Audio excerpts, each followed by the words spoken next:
그게 좋은 것만은 아닌 게 집사님. 네. 솔직히 말하면 복음을 얘기하잖아요. 복음적으로 보면 종교에 어지간한 규제가 있는 게 복음엔 좋아요 원래 사실. 근데 지금처럼 이제 종교에 자유를 준다 그러면 그 얘기가 기독교에 특권을 준다는 얘기가 아니에요. 모든 종교가 자유로워져요 그러면. 근데 종교에 완전한 자유를 주겠다라고 얘기를 하기 시작하면 뭐 우리가 쉽게 말하는 모든 사이비 종교들이 다 부활이 될 수 있고요. 네. 비영리 단체로 다 허가를 내줘야 되고요. 그리고 이제는 만약에 기독교 계통에 있는 것까지를 지금 여태까지 정부가 막아왔던 걸 풀어주잖아요. 그러면 거기에 기독교만이 올라가지 않을 거예요. 사탄 숭배주의도 같이 올라올 거예요 이제. 그게 종교의 자유예요 사실은.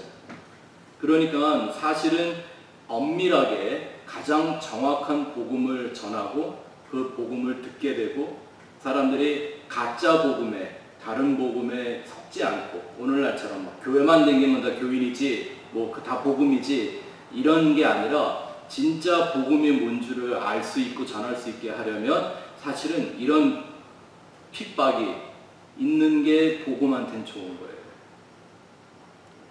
나중에 종교를 자유롭게 해놓으면 그 세 가지가 교과서에 올라올 거예요. 첫 번째는 무신론, 그죠? 유신론, 그쵸? 근데 지금 이 나라에 사는 건 뭐만 주장하는 거예요? 자, 어쨌든 종교에 자유를 준다는 건 이 얘기를 하는 거예요. 근데 종교에 제일 극심하게 대립을 하는 게 무신론과 유신론이란 말이에요. 신이 있냐 없냐 라는 거 따지는데 기독교만 유신론이 아니거든요. 네? 기독교, 불교, 소위 말하는 그 오늘 우리가 말했던 그 고등 종교의 세 가지 이 대표적인 종교는 다 유신론이잖아요. 이번 샤머니즘도 유신론이죠. 그죠? 그러니까 영생이 있다, 내세가 있다고 믿는 건 다 유신론 쪽이에요. 무신론은 그게 없다고 생각하는 거고. 근데 이제 이렇게 따지면 이 기독교라는 거가 있기 때문에 원래 미국은 불교나 회교에 영향이 없잖아요. 그죠? 기독교가 그죠? 그러니까 여기에 이제 이거를 대입하기 위해서 그러면 똑같이 밸런스를 맞추자 그러면서 나타나게 되는 게 사탄 숭배주의입니다. 예. 왜냐하면 이거는 1969년도에 이미 미국에서 비영리 단체 교회로 인정해줬어요. 사탄 숭배자들도 자기들을 교회라고 불러요. 자기들의 책을 바이블이라고 부르고요. 네. 근데 두 개의 교리가 완전히 다르죠. 그렇겠죠. 기독교에서 말하는 복음은 하나님에게 가려면 너는 네 자신을 부인하지 않고는 안 된다라고 말하는 거고요. 사탄 숭배는 네가 왕인데, 네가 신인데 이러고 얘기하는 거예요. 네가 신인데 who cares, what's the matter 이러면서 너 하고 싶은 대로 살아라. 이렇게 만들어놓은 이게 사탄 숭배주의예요. 그러면 사람들이 이 세 가지 중에 종교가 없는 사람들이 셋 중에 하나를 선택을 한다 그럴 때는 어디로 갈까요? 제일 매력 없는 게 어디예요? 그러니까 이게 무신론이냐 유신론이냐 놓고 놔두면 싸움이 안 돼요. 그죠? 근데 여기에 딱 요거를 하나 갖다가 놓으면 판도가 바뀌기 시작하는 거예요. 그때부터는 유신론이 제일 무모한 게 되고 믿던지 안 믿던지 하려면 결국은 둘 중에 하나로 가는 거예요. 그러니까 지금 제가 뭐 종교개혁이며 뭐 복음 맨날 이렇게 떠드는 이유가 이 사탄 숭배주의의 교리가 기독교의 옷을 입고 있단 말입니다. 그렇지 않아요? 제가 우리 어머니들한테 제일 많이 듣는 얘기 중에 하나가 날 만나기 전에는 성경에 자기 부인이란 말이 있는지도 몰랐었다고 그러시더라고요. 네? 그게 그렇게 중요한 건지도 몰랐었다고. 있어도 못 알아들어. 무슨 내가 십자가에 못 박힌 많이 했는데도 그게 무슨 그렇죠. 예, 찬송은 맨날 부르고 그랬는데 네? 그냥 감상적으로 불렀던 거지 그 의미나 이런 게 모르는 거잖아요. 그러니까 어떻게 되냐면 의미를 모르고 그런 신을 찾으면 분명히 신은 있을 거고 신적 존재는 있을 건데 다 누구를 위한 신으로 만들어놔요? 그렇죠? 내가 하나님을 위한 나가 아니라 날 위한 하나님을 데리고 와서 내가 원하는 걸 이루어 달라고 하는 거예요. 그건 뭐가 달라요? 사탄 숭배주의하고 똑같죠? 그러니까 오늘 제가 말씀드린 건 샤머니즘이 교회 복음이라는 옷을 입고 사탄 숭배주의가 기독교라는 옷을 입으면 그게 기독교가 되는 거냐고요. 그래서 예수님이 거듭나야 한다고 얘기했지 옷 갈아입으면 천국 들어온다고 얘기하시지 않았잖아요. 그렇죠? 그러니까 이런 얘기를 안 할 수가 없는 거예요. 그러니까 우리가 그리스도 옷을 입으라고 그랬잖아. 그렇죠. 그게 거듭나. 근데 그게 그 옷 입는다는 의미가 뭔 줄을 알아야죠. 그렇죠? 두 가지 다른 차원이 있죠. 우리가 지금 복음적으로 얘기하는 본질적인 완전한 변화를 의미하는 옷 입는다는 개념이 있어요. 마치 탕자에게 아버지가 옷을 갈아입혀 주죠. 아담과 하와의 무화과 나무 잎새기를 벗겨내고 하나님이 새 옷을 입혀주시죠. 이렇게 옷 입는 얘기가 있고 빛으로 옷 입는 거, 그래서 어둠이 사라지는 이렇게 옷 입는 게 있고 칼을 쓰는 게 있죠. 속은 안 변했는데 겉으로만 옷 입는 거. 그래요. 예. 그러니까 사탄의 그 장기가 뭐예요? 자기를 광명의 옷으로 입히는 거예요. 왜? 속은 뭔데? 여전히 사탄인데. 네? 근데 그거를 우리가 그 성경의 복음적인 진리로 보면 이런 거죠. 성경은 진리를 추구하는 사람들이나 진리를 바라보고 생각하는 사람들이 천국을 간다는 게 아니라 진리가 된 사람들, 자기 안에 내가 진리가 된 사람들, 이 사람들이 천국을 가는 거예요. 진리는 본질이 예수님, 예수의 십자가의 그 은혜와 진리. 우리가 지금 계속 이거 공부하는 거잖아요. 그 은혜와 진리가 뭔가 알아야 자꾸 나를 채워지니까. 그렇죠? 그래서 이렇게 내 속 사람이 달라지는 이거를 성경은 그리스도로 옷 입었다 이렇게 얘기를 하는 거예요. 근데 비진리에다가 진리라는 소리를 입혀놓으면 그건 진리예요? 아니에요? 그렇죠? 여전히 안에는 비진리인데 진리라는 껍데기를 씌워놨어. 그죠? 이런 껍데기 많잖아요. 이 껍데기 뭐예요? 뭐 교인, 이런 이름, 성도, 신도, 뭐 직분, 이거 다 뭐예요? 이런 껍데기 옷들이잖아요. 탈을 씌워놓는 거잖아요. 목사도 하나의 탈이잖아요. 그죠? 근데 안에가 안 달라졌으면 우리가 천국에 갈 때 이 껍데기는 다 벗어놓고 간다면서요. 네? 육신의 장막은 벗어버리고 이 안에 게 가는데 이 안에가 안 달라진 사람들은 들어갈 수 있을까요? 없을까요? 네. 쉽죠? 이렇게 들으시면 예수님이 하신 말씀이 마음으로 믿어서 내 안에 있는 그 믿음의 내용이 내 입으로 시인이 되면 나도 아버지 앞에서 너희를 시인하겠다 이렇게 얘기하셨잖아요. 내가 보증서 주겠다 이런 얘기란 말입니다. 우리는 그래서 천국에 들어가게 되는 거거든요. 내 안에서 무슨 말이 나오느냐가 문제잖아요. 그 얘기는 내가 무슨 말을 내 안에 넣어놨냐가 문제인 거고 내가 하나님에 대하여 예수에 대하여 어떻게 알고 있느냐 이게 정말 중요한 거잖아요. 그 얘기 말고는 할 얘기가 있나요? 교회가? 성경이 다 그 얘기인데 옛날에 그렇게 가르친 적도 있었어요. 교회들이 교회 교족부에 올라가면 하나님 나라 생명책에 이름이 써지는 거 똑같다고.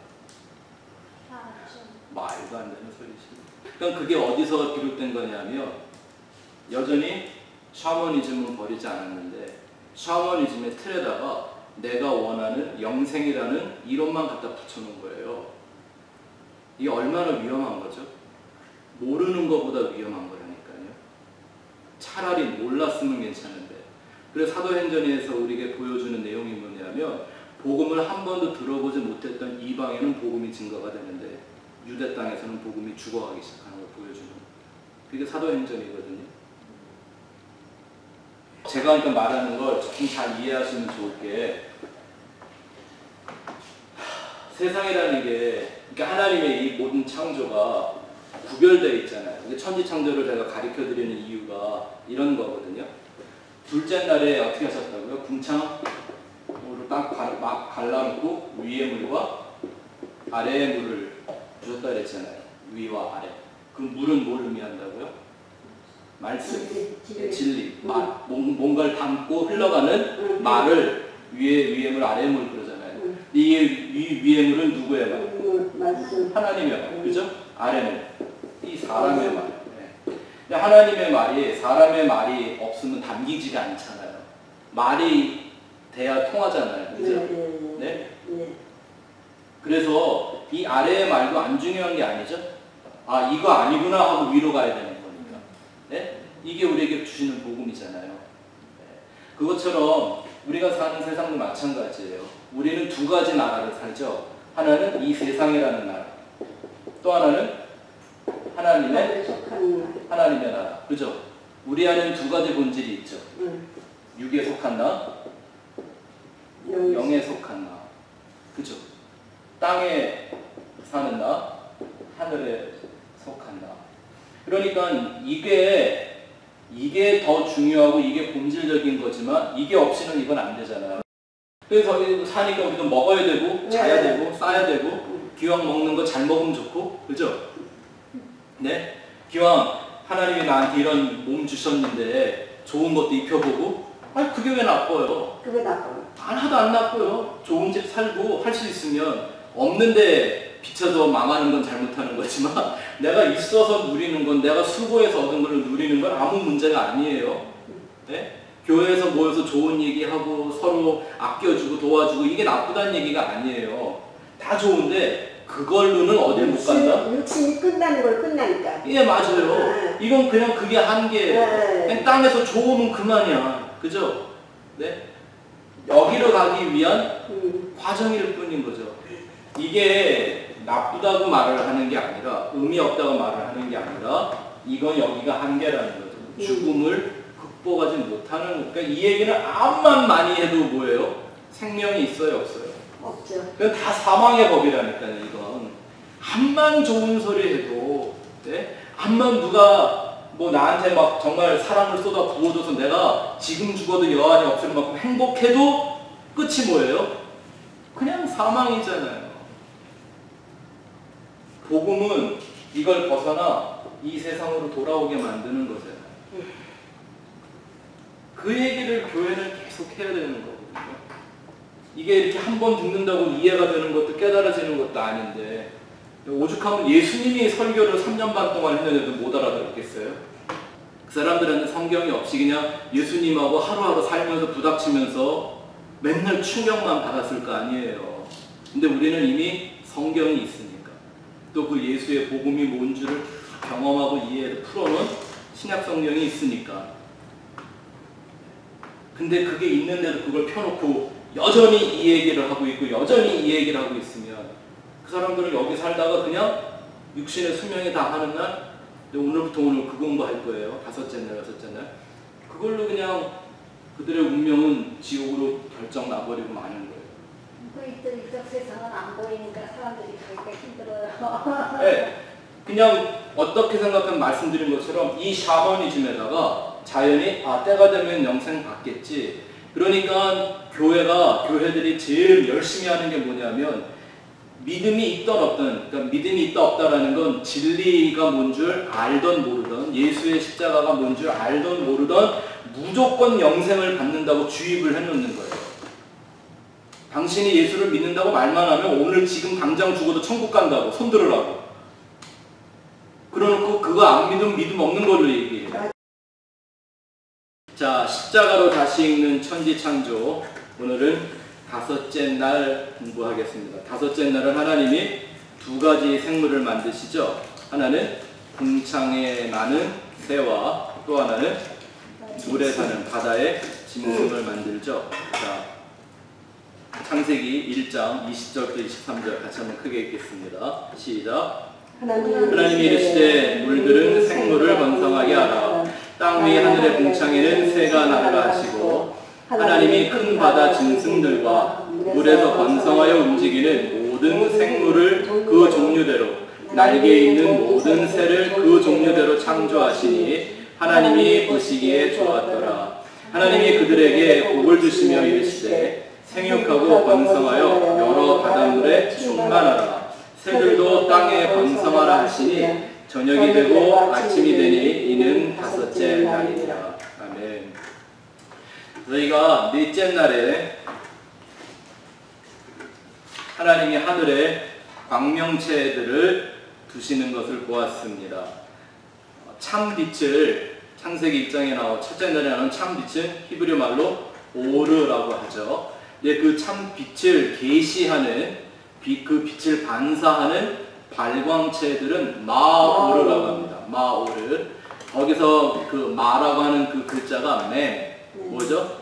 말씀에 담아, 그죠? 진리에 담아서 반사를 한다 이런 얘기죠. 우리가 방금 얘기했죠. 하나님의 말을 우리 사람의 말에 담아서 전해주는 것, 이걸 전도한다고 얘기하고 계시한다고 말하는 거예요. 세 가지의 광명체가 있었죠. 해와 달과 별. 이건 하나님이 그 복음의 내용을, 계시를 시각적으로 우리가 날마다 볼 수 있게 만들어 놓으신 거고요. 또 하나는 인생에 없으면 안 되는 절대적인 필요가 뭔 줄을 보고서 그걸 가지고 깨달으라고 주신 거죠. 그죠? 세 가지의 빛을 만드셨죠. 해와 달과 별. 해는 뭘 의미하는 거였죠? 빛의 근원보다 밑줄을 그어놓으시면 좋겠습니다. 빛의 근원을 암시하는 게 해이죠. 해는 특징이 배설물을 만들지 않고 어떻게 융합으로 하나가 되는 빛을 의미하는 겁니다. 이게 하나님과 우리 인생이 빛으로 하나 되는 것이라는 뜻을 담고 있다라고 했죠. 그 배설물들은 율법, 종교, 뭐 다 이런 것들을 의미하는 거예요. 하나님 안에는 이런 것들이 없어야 합니다. 두 번째, 달은 뭘 의미하죠? 달은 해의 영광을 나타내는 양면적인 반사체다라고 그랬습니다. 왜죠? 달은 한쪽으로만 빛을 발하죠.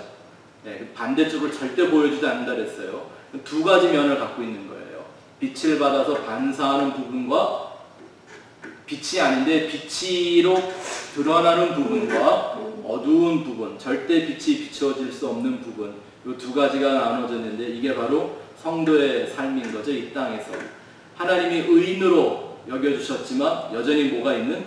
죄가 있는 죄인의 삶을 살아가는 성도의 이중적 모습을 잘 보여주고 있는 모형이 바로 달이라는 거죠.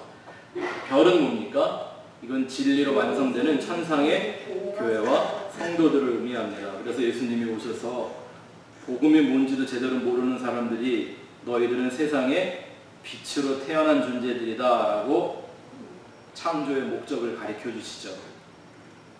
사람들이 그때 알아들었나요? 못 알아들었나요? 몰랐다는 거는 모르죠. 그러니까 모르는데 그 의미를 모르면 어떻게 할까요? 그럼 난 세상에 빛 돼야 되는데 스타가 되고 싶어 하겠죠. 성경을 오해하면 샤머니즘이 발동하면 그렇게 돼버리고 말죠. 자, 계시록 21장 22절 23절 말씀 같이 한번 보겠습니다. 시작. 성 안에서 내가 성전을 보지 못하였으니 이는 주 하나님 곧 전능하시니와 및 어린 양이 그 성전이시니라. 그 성은 해나 달에 비침이 쓸데없으니 이는 하나님의 영광이 비치고 어린 양이 그 등불이 되시니라. 아멘. 창세기의 천지창조와 계시록의 종말이 이렇게 서로 정확한 계시를 우리에게 주고 있다는 것 여러분들 계속 기억하시면 좋습니다.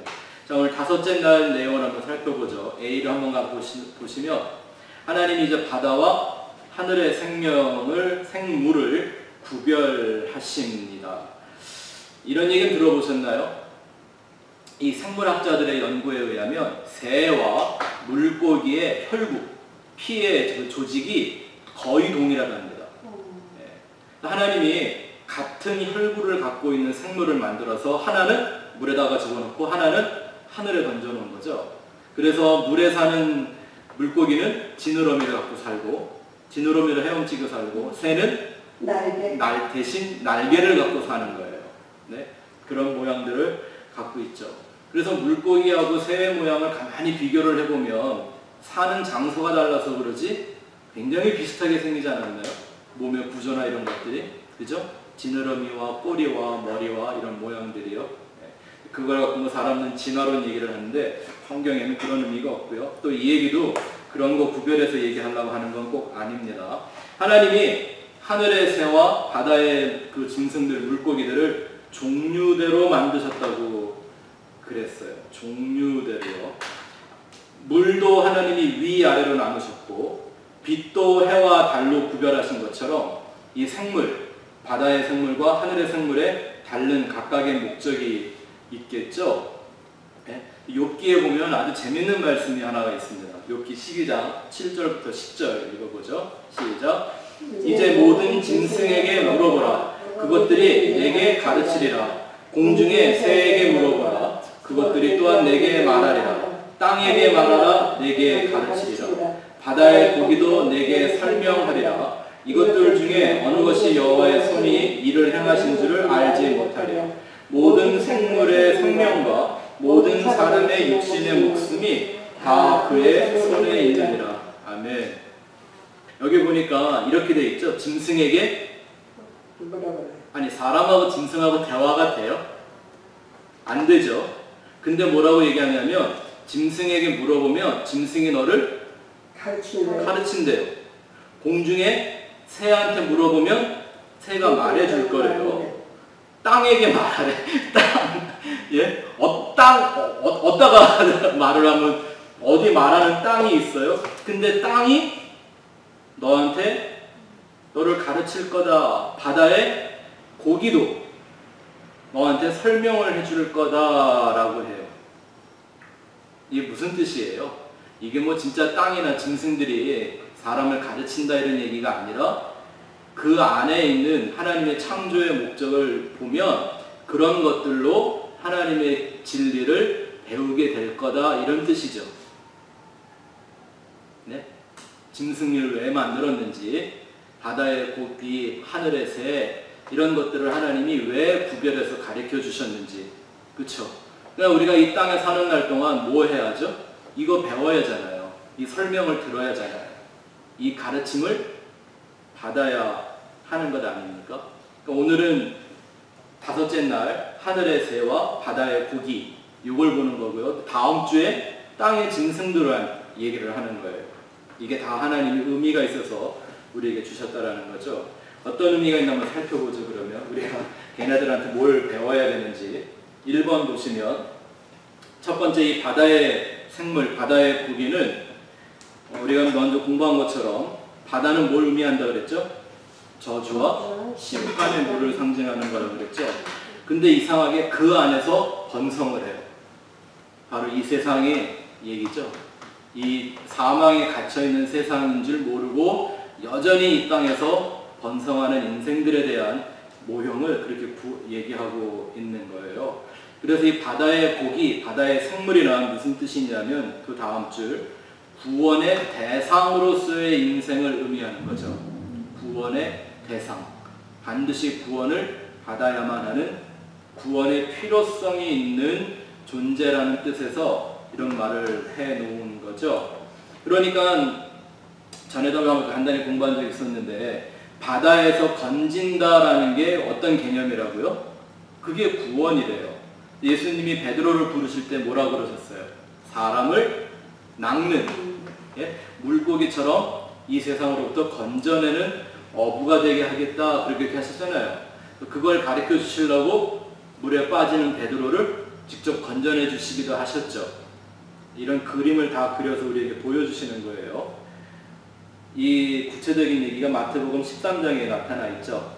47절부터 50절 같이 읽어보죠. 시작. 또 천국은 마치 바다에 치고 각종 물고기를 모으는 그물과 같으니 그물에 가득함에 또 물가로 끌어내가 앉아서 좋은 것은 그릇하고 못된 것은 내어 버리느니라. 세상 끝에도 이러하리라. 천사들이 와서 의인 중에서 악인을 갈라내어 풀물불에 던져 넣으리니 거기서 울며 이를 갈미 있으리라. 네. 이게 예수님의 천국 비유인데 아주 이 얘기를 정확하게 해놓으셨죠. 네. 구원받은 백성들을 구별하는 걸 어떻게 비유하셨어요? 바다에서 물고기를 건져내는 것. 그것도 거기서 끝이 나는 게 아니라 그 물고기 중에도 또 어떻게 좋은 물고기와 나쁜 물고기를 구별해낸대요. 그러니까 좋은 고기라고 하면 그 좋다라는 말은 선하단 말이거든요. 네. 그러니까 그건 하나님의 선에 합당한 사람이고, 나쁜 고기는 나쁘단 말이 아니라 악하다라는 거예요. 진리를 깨닫지 못한 걸 성경은 다 악하다고 얘기하잖아요. 그 얘기를 하는 거예요. 근데 이 좋은 고기, 나쁜 고기가 지금 다 어디에 있어요? 교회 안에 있는 거예요. 알곡과 가라지도 어디에 있어요? 교회 안에. 염소와 양도 어디 있어요? 교회 안에. 네. 저희 같이 복음을 전하는 사람들은 우리 한 사람 한 사람을 뭐로 바꿔가는 거죠? 알곡 되게, 좋은 고기 되게, 양 되게. 그렇죠? 그럼요. 그 내용을 가져야 한다는 거예요.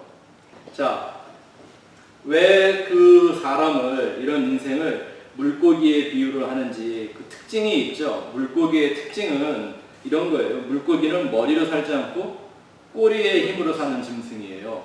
그죠? 지느러미가 있지만 진짜 헤엄을 치는 힘은 어디서 나와요? 꼬리에서 나온다고요. 그 꼬리가 의미하는 게 뭐냐면 자기의 제한적인 생각과 의로만 살다가 멸망의 길을 가는 인생을 비유하는 거예요. 자기의 제한적인 생각과 의로만 살다가 멸망의 길을 가게 되는 인생을 의미하는 거예요. 그래서 성경의 말씀에 머리가 되어야지 꼬리가 되지 말라 이렇게 말했는데요. 성경에는 머리가 될지언정 꼬리가 되지 말라 이렇게 안 되어 있고, 직역을 하면 머리로 살고 꼬리로 살지 마라 라는 말이에요. 이해가 되셨죠? 그렇다면 거기서 말하는 머리로 살라 그런 건 뭘까요? 머리 좀 쓰고 살아라 그런 얘기인가요? 그러니까 그 머리는 항상 누굴 의미하는 거죠? 예수님이 교회의 머리라면서요. 성도의 머리잖아요. 그걸로 살라고 그러는 거예요. 네 힘으로 살지 말고. 그렇죠? 이해가 되시죠? 또 잠언 3장 5절 7절 가서 한번 봅시다. 그 말이 잠언에 이렇게 해설을 해놨다고요. 시작. 너는 마음을 다하여 여호와를 신뢰하고 내 명철을 의지하지 말라. 너는 범사의 그를 인정하라. 그리하면 내 길을 지도하시리라. 스스로 지혜롭게 여기지 말지어다. 여호와를 경외하며 악을 떠날지어다. 이게 좋은 곡이에요. 여기 답이 딱 나왔네요. 그죠? 이게 하나님이 천국으로 건져 올라가는 좋은 고기들의 모습이에요. 하나님을 신뢰하고 스스로를 지혜롭게 여기지 않고, 이건 똑똑한 체 하지 말라 이런 말 아니에요. 네? 성경을 제발 그렇게들 다들 이해하시면 이제는 안 돼요. 여기서 말하는 스스로 지혜 있는 체 하지 말라 이 말은 네 힘으로 구원받을 수 있다고 생각하면 안 된다라는 거죠. 그건 하나님의 은혜를 모르는 얘기인 거죠. 그러니까 여기 한번 잘 보시면 좋겠습니다. 맨 아랫줄에 보시면 이 물속에 있는 생물이 하늘의 생물로 되려면, 자 한번 보시네요. 여기 그림은 이게 물이에요. 바다. 여기에 이렇게 물고기가 있는데, 이 물고기는 이 세상에서 자기 꼬리의 힘으로 살다가 그냥 멸망으로 죽어가는 인생의 상징이라고요. 그러면 이 물고기가 이 물속에 지어진 까닭은 언젠가는 물 밖으로 하늘을 나는 새의 존재가 되어야 하는 거겠죠. 이게 반대적인 개념이란 말입니다. 그러니까 이런 거죠. 물고기가 물 밖으로 나와 구원을 받으면 뭐가 되는 거예요? 하늘의 새가 되는 거예요. 이렇게 이해가 되시죠? 의미상으로. 네. 그런데 이 물고기가 자기의 힘과 노력과 어떤 교훈이나 이 노력이나 정성으로 스스로 하늘의 물고기, 아니 새가 될 수 있나요? 안 되죠. 절대 안 되죠. 자, 그 말이 바로 여러분들의 노트의 맨 아래줄에 있는 말이에요. 이 물의 생물이 하늘의 생물이 되려면 교육, 훈련, 노력, 정성으로는 변화되지 않는다. 이렇게 풀어놨지만 여기 나와 있는 교육이나 훈련이나 노력, 정성이 이 얘기를 한마디로 줄이면 뭐가 될까요? 율법이 되죠. 네. 행위적 율법이 되는 거예요. 그러나 물고기가 이 새가 되려면 방법은 하나밖에 없죠. 다른 존재로 거듭나는 거예요. 거듭남. 이 거듭남이라는 건 어떤 때만 가능해요? 창조주가 물고기를 만들었던 그 창조주에 의해서 물 밖으로 건짐을 받아 하늘의 존재로 재창조가 되는 것밖에 방법이 없죠. 그렇죠? 이거를 성경은 은혜라고 말합니다. 자, 고린도후서 5장 17절 읽어보겠습니다. 시작. 그런즉 누구든지 그리스도 안에 있으면 새로운 피조물이라. 이전 것은 지나갔으니 보라 새 것이 되었도다. 모든 것이 하나님께로서 났으며 그가 그리스도로 말미암아 우리와 자기와 화목하게 하시고 또 우리에게 화목하게 하는 직분을 주셨으니 곧 하나님께서 그리스도 안에 계시사 세상을 자기와 화목하게 하시며 그들의 죄를 그들에게 돌리지 아니하시고 화목하게 하는 말씀을 우리에게 부탁하셨느니라. 아멘. 이게 구원이고요. 이게 복음이고요. 이게 교회예요. 이 말씀 속에 다 들어있죠.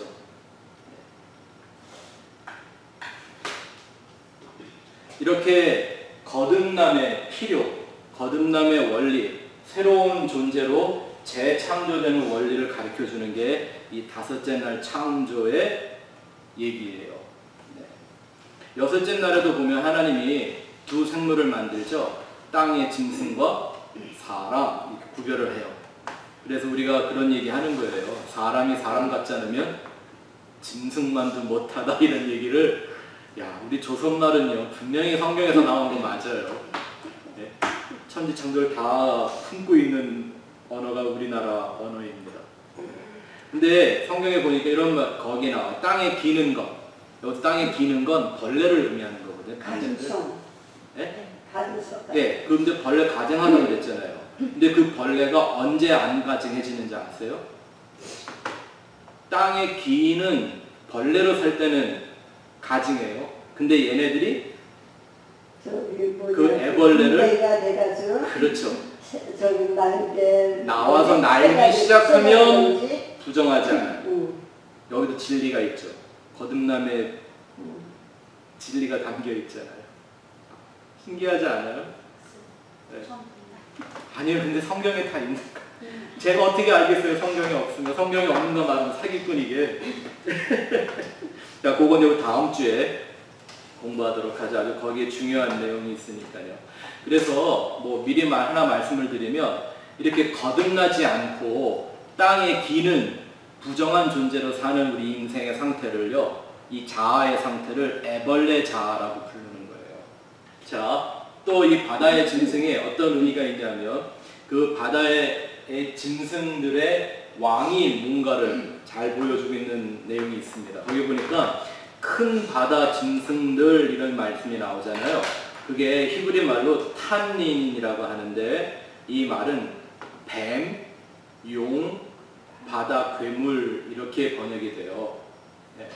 근데 이 얘기가 구약에만 있는 게 아니라 요한계시록에도 이 바다 괴물, 뱀, 용에 대한 얘기가 나오죠. 먼저 이사야서 27장 1절을 볼까요? 시작. 그날의 여호와께서 그의 견고하고 크고 강한 칼로 날린 뱀 리워야는 곧 꼬불꼬불한 뱀 리워야를 벌하시며 바다에 있는 용을 죽이시리라. 아멘. 하나님이 지금 죽일 수 없어서 내버려 두는 거 아니시죠?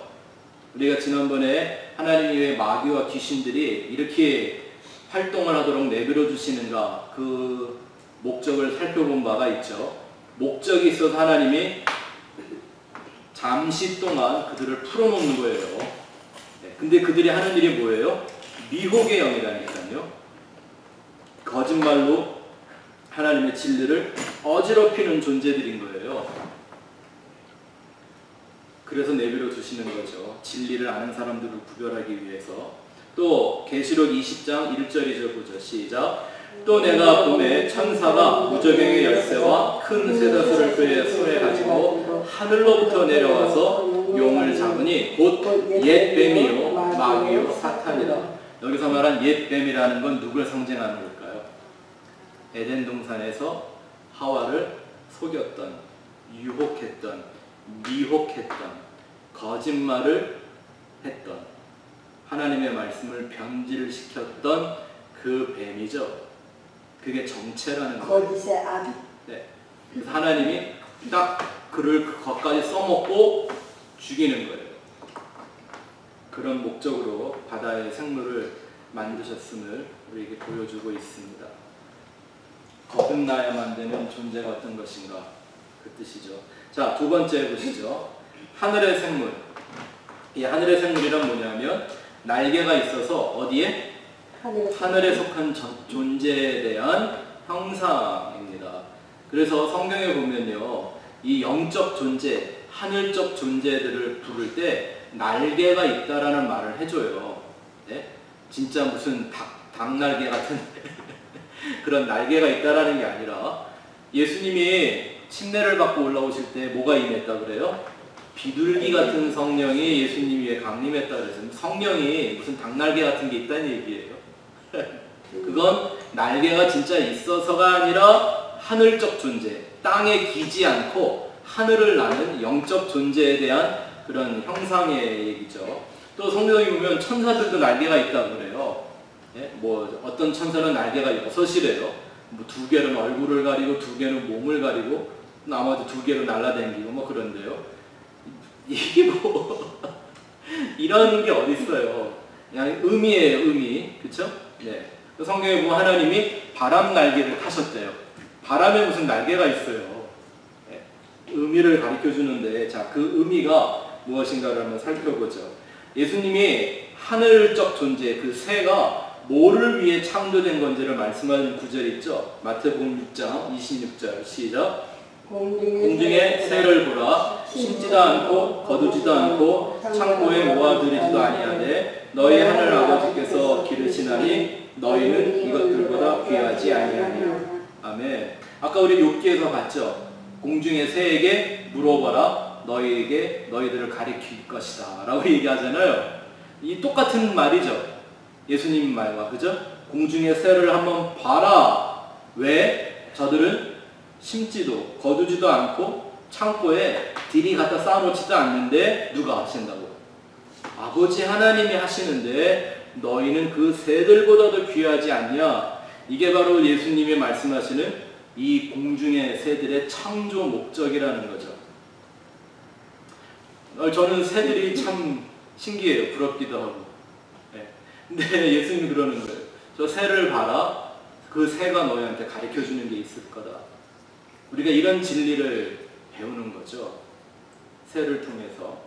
또 그 다음 줄에 보시면 또 이 날개가 있는 생물들은 어떤 걸 뜻하냐 하면 날개로 품으시는 하나님의 구원과 사랑의 형상을 말할 때 날개를 많이 사용하죠. 하늘적 존재로 품어서 거듭나게 하시는 은혜, 그거를 표현할 때 하나님의 날개라는 말로 많이 표현을 하는 거예요. 그러니까 이거죠. 이 물고기를 건져서 지느러미 대신 뭘 주시는 거예요? 날개를 달아주시는 거예요.